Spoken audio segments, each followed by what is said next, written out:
the other question, Dr. Ravi, is do any other countries use this specific approach that's being used by the statistical policy that you know of? I think what people should point out is that maybe this poll isn't according to set standards, or maybe that's that kind of conversation they want to have. Should I clarify that?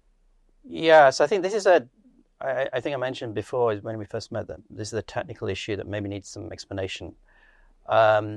So, and maybe that's what you're alluding to, but maybe people listening may not fully understand what's going on here. So this is not a standard poll. When we say that in January we estimate that so-and-so X has 30% support and somebody else has 25% support, this is not a standard poll where we did interviews in, say, January and then look at those percentages and calculated some confidence interval and say, oh, that's a result. Okay, that's a standard opinion poll. It's 99% of what the polling industry worldwide does. That's not what we're doing, okay, for a number of reasons, a number of, I think, very good reasons, and I think pragmatism. So what we're doing, these are estimates on the polling intent, the voting intent questions, are outputs from a statistical model. And the method we're using is something that's called MRP, Mr. P in some quarters. Full name is Multilevel Regression and Post-Stratification. So a bit of, tech speak there. And I wouldn't expect anyone to understand what that means. But it's called, so I'll repeat that. It's Multilevel Regression and Post-Stratification. There are 3 parts to it. And we use that method. It's a statistical modeling technique. Now, you said which country. It's not a question of which countries, but some pollsters, but primarily right now the best known is YouGov, which is, I think, a British company, but it works in the US as well and in other countries. YouGov is in the polling industry, has been the main or the first commercial poller to use this method. This method is new, right? I mean, it is very new. And so let me give you some background to this. It's new for a number of reasons. One is that the underlying methods in this, the statistical methods, are also new. So, and then the application to voting is even newer. So let me just go back a bit here. I was a doctoral student at Harvard University. I did a lot of statistical courses and did courses on survey design. One of the things I did, how to design surveys, how to do surveys. I actually had that training. But at that time, Harvard has lots of courses on statistical methods. Before I joined, there was no course which taught this thing called multilevel modeling. It was only when I became, was in the middle of my doctoral degree, that somebody started teaching a course at Harvard, which is very unusual. Most things you find 4 or 5 courses you can pick and choose. And in fact, I used multilevel modeling in my thesis. And the rest of my committee, the economists, the number crunchers, they didn't really understand what I was doing. I had to get that professor onto my doctoral committee so he could also understand what I was doing and explain to the others, and then there wouldn't be a problem there. It was so new. So people who could do quantitative analysis didn't even then understand it. So it dates from the late 90s, the actual multilevel modeling technique. It was first used for looking at public opinion polling data, I think in the 2000s. And it was done by academics using historical data. And there's a very interesting paper that came out. I mean, I think it's the first time it was used for predicting an election. It was an academic exercise, some guy at Princeton or Yale. He did analysis using a very odd data set. It was from Xbox users. I don't use Xbox. Some of you guys may use Xbox. Apparently you can do polls on it. He had the Xbox data set for the Trump Hillary Clinton election. Huge data set. And the problem that he had was apparently Xbox users are not very typical of people. They were like 95% male. For some reason women don't play Xbox, right? Or don't answer those questions, and very young, right?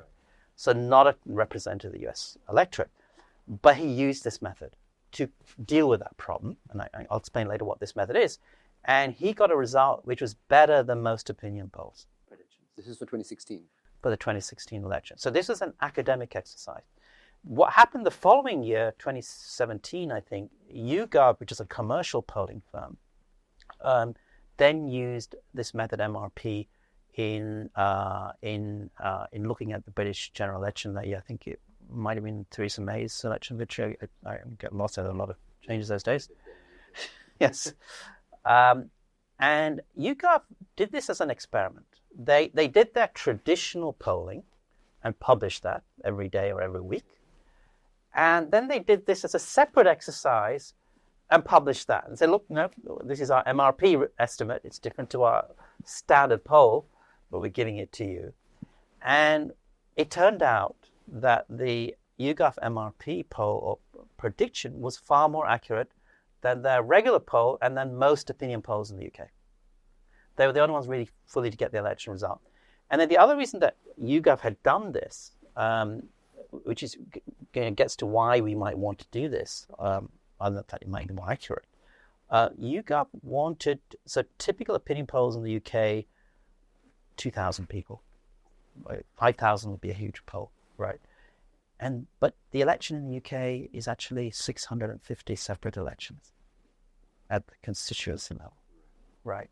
So the national vote share doesn't necessarily tell you who will win each constituency.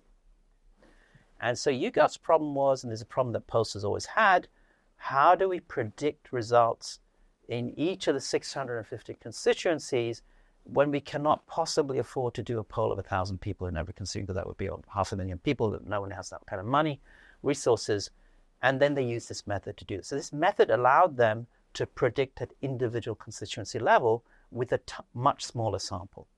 They were using a model. They were using a model from real questions and using this approach. So that's what they did. So they could predict the actual turnout of the election result in terms of seats, and that's so it became very popular.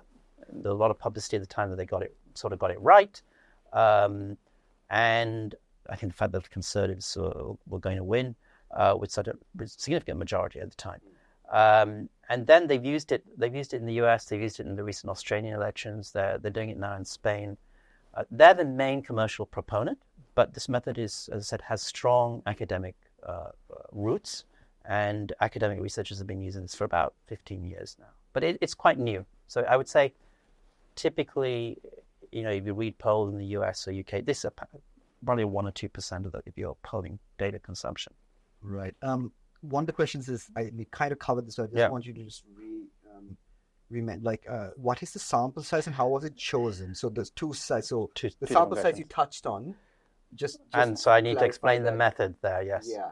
So let's deal with the sample selection. So as I mentioned, one of the assets we have, one of the reasons we do this, because we can, is we happen to have had this study in 2019, literally before the presidential election. It took 12 months, where we went to, I think, 300 Grama Diary divisions across the country, in every district of the country, and recruited a nationally representative sample of households, all of whom agreed to be followed up. It's about 7,000. 7,000. And so we had that. So that sample is very representative. Now, the problem here with a phone survey, which is what we're doing now, poorer people are less likely to have a phone or to have their phone switched on, or they change their numbers frequently.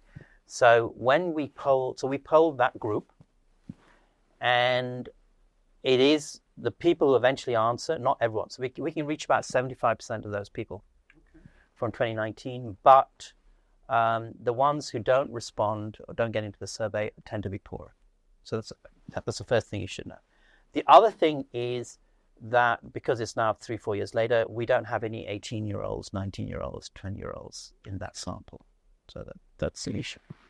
So what we then did for this exercise, and since 21, we have a second sample, which we get by randomly dialing mobile phone numbers and ask people whether they interview with us by phone, and they do, yes. And then we also ask them whether they will re-interview. 90% of those people say yes. We can call them up again in a few months. And so we have these two samples. I would say 2/3 typically is that original sample, 1/3 is that random sample by phone. The random sample has some advantages. I mean, some strengths, some weaknesses. The strength is it does have those 18, 19-year-olds. We pick those people up. It's weak, and it has a lot of younger people. Younger people are more likely to pick up the phone. The disadvantage of the random sample, it doesn't have many poor people. So it tends to be more male, more urban, more Western province, better educated people, right? Not surprising. So it's a very biased sample. And then we have our other sample, which has its own issues because it can't reach everyone by phone. We combine it, and then we use the method, this MRP method, and some other things we do to combine that to iron out those weaknesses. So we deal with the unrepresented. There's a bit of unrepresentativeness there. We deal with it using this method. So I think that's where we get our samples from. So I would say it's very representative. The first one is very representative, and the second one is the random phone sample, but we compensate for what we know it's biased. So I think that's the sample selection. In terms of sample size, so this question. So a lot of people ask that. There's a lot of, as I said, there's a lot of misunderstanding, thinking that, because and maybe we miscommunicated, I have to say, maybe it's our fault, that we do mention that, in January we interviewed 500 people, so people think we use the 500 responses for those. That's not the case. Right. So when we publish the January estimates, we're actually using all the interview data from August 21 to February 24. Right, because when we do the estimates for January, we already have some February interviews, right? So we have more than 2 years. We had 16,000 interviews. We used all those interviews to get the January estimate. So that's the quick step. So the sample size is technically 16,000. Now you may be wondering, but how is that relevant to January? Right. Okay, so I'll give you the intuitive explanation. Maybe I'll tell you technically how we do it. Let's say in January, we do 500 interviews. It's quite common that in, say, that sample, there will be nobody from Kilinochie. Or, we might have people from, Kandy, but we don't have any older female respondents from Kandy. By chance, whoever picks up the phone, right? In that 500, you're not going to get representation of all the groups. Okay. Now, let's say we didn't, let's go with the Kilinochie example. We didn't have any Kilinochie males then, right, in January. But we have those other interviews from the previous 2 years. We have interviews from December. And we have a few interviews from February. And maybe there were some Kilinochie male Sri Lankans who answered in the month before and the month after. And let's say, probably would be the case, 70% of them said they vote ITAP. Right? Once we know that, we can say, well, yes, if we had people from Kilinochie who were male in January, probably 70% of them, that would be our best estimate, were ITAC voters, right? So we use the information from the other time periods or from other districts to get that. Now, let's say we had Kilinochie, we did have males in January, but we didn't have Tamil voters in Kilinochie who voted for Sajid Premadasa in the last presidential election. These ones who responded, the males, they said they voted for, MPP. So how are we going to fill that? Well, that we can also fill because we have voters from Vavanya, we have voters from Mannar, right? And demographic. Right. So we can use the information from the Mannar voters in January to also get at what would the Kilinochie Sajid Premadasa voters be doing today. So we use all this information using this statistical model to get at what we think each individual it's not each, what we think the electorate would do. And we're not using those 500 responses for January. We actually estimate this for a data file which we've built, which is representative of the Sri Lankan electorate. So it actually has right now about 15,000. No, it's actually about 25,000. I would say artificial people but they represent the diversity of the election. Right. Yeah, and I can go into the methods, but I think this is basically, I'm kind of giving an intuitive explanation. Okay. Yes. There's a question about whether there's any chance your data can be hacked or, misrepresented. Have you had any evidence of your polling? Even the graphics, have you seen anyone tamper with the graphics and put out like a fake?